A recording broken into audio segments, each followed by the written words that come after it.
Assalamu alaikum friends, Ashi Khan is here. How are you? Today the topic of my video is about the project assignment, or you can say research assignment. So many students are, or many friends you may say, are asking me ke how to make a project based assignment or research based assignment और उसमें हमें किन किन बातों का ख्याल रखना है. सो आई वाज थिंकिंग कि आज मैं इस पे काम करूं, क्योंकि अब मुझे चीज़ें कुछ खुद मुझे क्लियर हो जाती हैं, तो तभी मैं उस पर काम करती हूँ. अगर आप सिंपल नुक्ता नज़र से देखें तो रिसर्च बेस असाइनमेंट या प्रोजेक्ट बेस असाइनमेंट होती क्या है.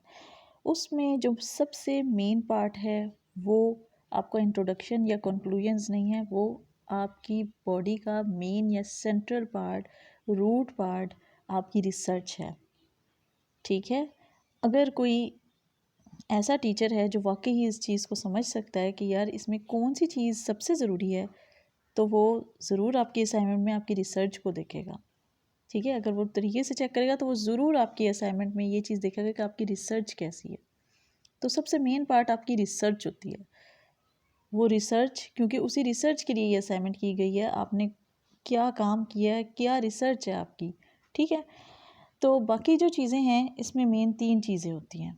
पहला आपका इंट्रोडक्शन, फिर आपकी सेंट्रल बॉडी जिसमें आपकी रिसर्च भी बेस कर रही है, और एंड पे जो आपने एंडिंग करनी होती है, जो आपकी असाइनमेंट की एक खूबसूरती होती है, ब्यूटी होती है, और वो एंडिंग आपकी रिजल्ट्स होते हैं. उनमें 2-3 डिवीजन्स और आ जाती हैं. राइट. ये 3 मेन चीज़ें हैं. शुरुआत आपने इंट्रोडक्शन से, सेंटर में आपकी रिसर्च, और एंड पे जो आपके रिजल्ट्स हैं. और इन सब की भी थोड़ी थोड़ी डिवीजन्स हैं जो कि मैं आपको बता देती हूँ. उसमें बिल्कुल भी परेशान होने की ज़रूरत नहीं है.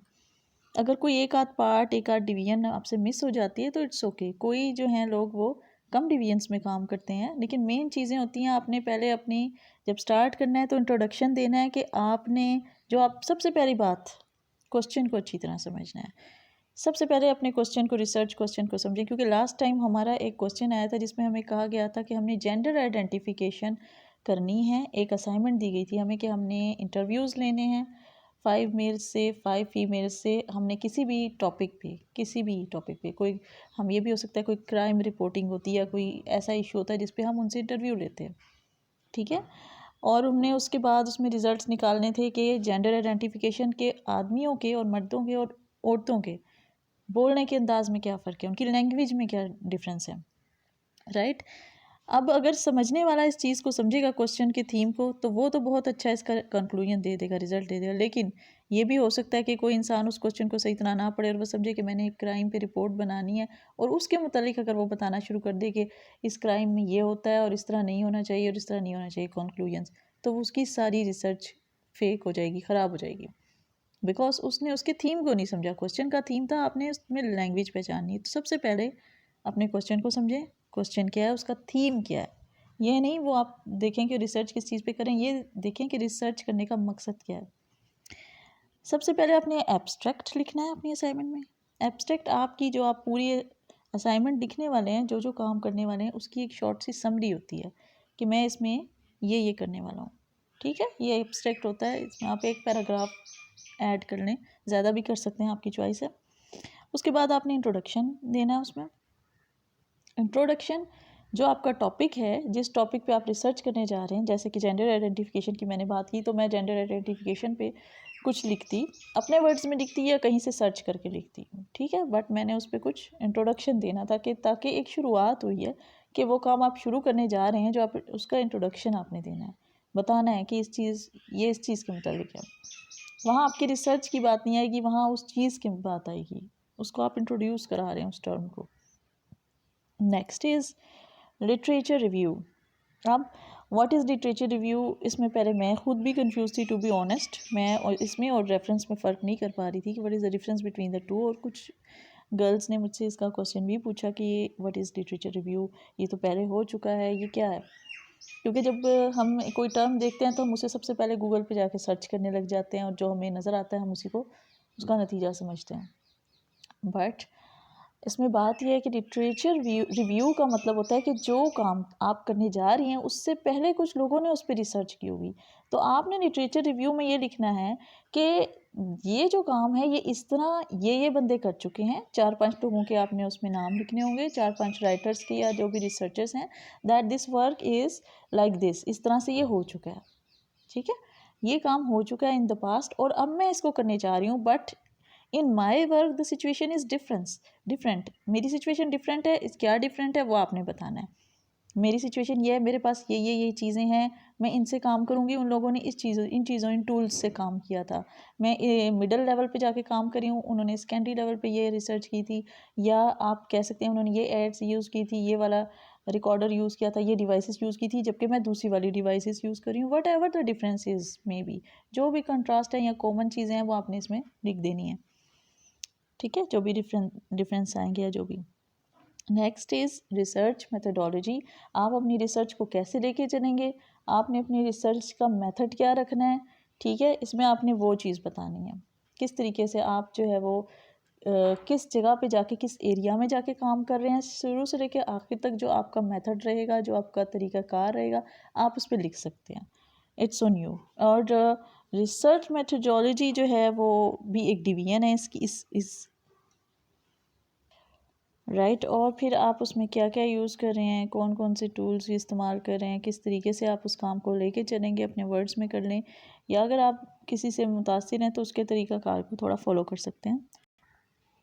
Next is data analysis. यहाँ आपकी रिसर्च शुरू हो जाती है। जो काम आपने किया है अब आपने वो काम प्रोवाइड करना है, चाहे वो क्वेश्चनियर्स हैं, चाहे वो आपकी किसी तरह की भी रिसर्च है, वो आपने इसमें you have to put it in data analysis. और डाटा एनालिसिस जब आप लिखेंगे या करेंगे उसके बाद, यानी फ़र्ज़ कर लें आपके 10 से 12 इंटरव्यू हैं, या 10 इंटरव्यूज़ में आपने 10 to 15 क्वेश्चंस लिए हैं, राइट। वो क्वेश्चंस आपने उनसे किए हैं, उन्हें फिल किया है, उन्हें आपने कॉपी पेस्ट कर दिया है, या अगर आपने पेपर पे लिखा तो उन्हें अटैच कर दिया है। तो उसके बाद क्या करना है आपने, वो तो आपने फिल करवा लिए। उसके बाद आपकी फाइंडिंग्स होंगी, क्या आपने उससे क्या पाया, आपको क्या मिला उस रिसर्च से। वो जो क्वेश्चंस आपने फिल करवाए हैं, क्वेश्चनियर फिल कराया है, या जो भी आपने एक्टिविटी की है उससे आपको क्या मिला, आपने क्या देखा, क्या ढूंढा उसमें, what ever the search is, क्या ढूंढ पाए हैं आप। ठीक है, उसके बाद आप अपनी रिकमेंडेशन देंगे। Next is recommendation. आपने अपने अपने मशवरा, जैसे होता है ना किसी को देना, एडवाइस देना, रिकमेंडेशन, कि आई फील, मैं महसूस करती हूँ, या आई थॉट इस तरह से होना चाहिए, it may be like this, it there may be we use more devices in the classroom situation. और इस तरह की चीज़ें आप उनको रिकमेंडेशन में देंगे, या फिर आप कहेंगे कि it may be there may be 40 student और not up to 30 student, it is difficult to handle the large class, या इस तरह की जो भी आपके टॉपिक है उससे रिलेटेड आप रिकमेंडेशन दे सकते हैं। जो आपने फील किया उस रिसर्च के दौरान आप वो रिकमेंडेशन दे सकते हैं, you are free in it, right. ये आपका रिकमेंडेशन वाला पार्ट हो गया। यहाँ मैं एक लिखना भूल गई थी जो मैंने अब लिख दिया, इट इज़ कंक्लूजन्स। उसके बाद आपने रिजल्ट्स देने हैं फाइनली। ठीक है, फाइंडिंग्स आपने लिखी, आपने ये पाया, आपने उसमें अपनी एडवाइसेस दे दी in the form of recommendation, then you have to conclude the final result. आपने अब फाइनल रिजल्ट दे देना है, और उस कंक्लूजन में आपने 1 से 2 पैराग्राफ लिखने हैं, या आप ज़्यादा भी लिख सकते हैं अगर आपको ये कहा गया है। ठीक है, वट एवर द रिक्वायरमेंट, आप उसमें फिर बताएंगे। कंक्लूजन भी बहुत ज़रूरी होता है कि आपने इसमें रिसर्च की जो सारी वो एंडिंग कर रहे हैं, आप बता रहे हैं कि आप उसमें आपकी फाइंडिंग्स प्लस आपकी रिकमेंडेशन के बाद एक तीसरी चीज़ आ जाती है। पहले आपने जो ढूंढा, फिर आपका मशवरा, और उसके बाद आपने ये चीज़ एग्जैक्टली ऐसे है, राइट। जैसे किसी स्टोरी के एंड पे हम रिजल्ट्स पढ़ा करते थे, लाइक दिस। उसके बाद आ जाते हैं आपके रेफरेंसेस, और रेफरेंसेस आपके पास जो है एटलीस्ट 5 होने चाहिए। रेफरेंसेस जहाँ जहाँ से आपने अपनी असाइनमेंट में हेल्प ली है, जिन राइटर्स के आपने चीज़ें कोट की हैं, इंट्रोडक्शन में हेल्प ली है, या कहीं भी किसी भी स्टेप पे आपने कहीं से किसी राइटर की कोई मटेरियल लिया है, ठीक है, या उसकी मेथडोलॉजी से मुतासिर होकर आपने काम किया है, अपनी मेथडोलॉजी उस पर बेस की है, तो आप उसका रेफरेंस देंगे। ठीक है, और यहाँ 4 to 5 आपके रेफरेंस होने चाहिए। Next is appendix. और अपेंडिक्स जो है वो आपका जो टूल्स वगैरह आपने इस्तेमाल किए हो जाते हैं, उसमें आपके रिसर्च पेपर भी आ सकता है या जो भी आपने टूल्स वगैरह यूज़ किए हों तो वो आप उसमें लिख सकते हैं, but it is not very necessary because आप डाटा एनालिसिस में अपने रिसर्च पहले ही दे चुके हैं।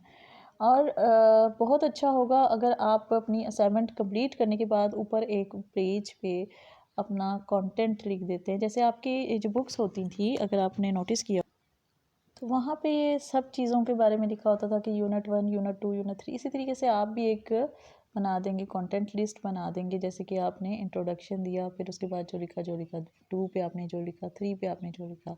ये जो टर्म्स मैंने आपको इंट्रोड्यूस कराई हैं, इनमें से कुछ टर्म्स की जगह आप कुछ और टर्म्स भी हो सकता है कोई यूज़ करता और करते हैं डिफरेंट लोग डिफरेंट चीज़ें यूज़। मुझे किसी से इख्तिलाफ़ नहीं है, बट आई गेस मुझे 3 चीज़ें बहुत इंपॉर्टेंट लगती हैं इसमें, वो आपकी बिल्कुल ठीक होनी चाहिए। आपका इंट्रोडक्शन, आपकी मेन बॉडी या आपकी रिसर्च, और उसके बाद आपकी एंडिंग या कंक्लूजन। उसकी मज़ीद जो डिवीजन्स हैं उसमें थोड़ा बहुत आगे पीछे हो सकता है, इट्स ओके, उसमें टेंशन लेने की ज़रूरत नहीं है आपको। और कोई एडवाइस आप देना चाहें तो कमेंट सेक्शन में ज़रूर बताएं ताकि सबका भला हो, या मैंने कोई बात गलत बता दी है तो ज़रूर उसको आप ठीक कर सकते हैं इन द कमेंट सेक्शन। इसी के साथ इजाज़त चाहूँगी। वीडियो पसंद आए तो लाइक कर दें। अल्लाह हाफ़िज़।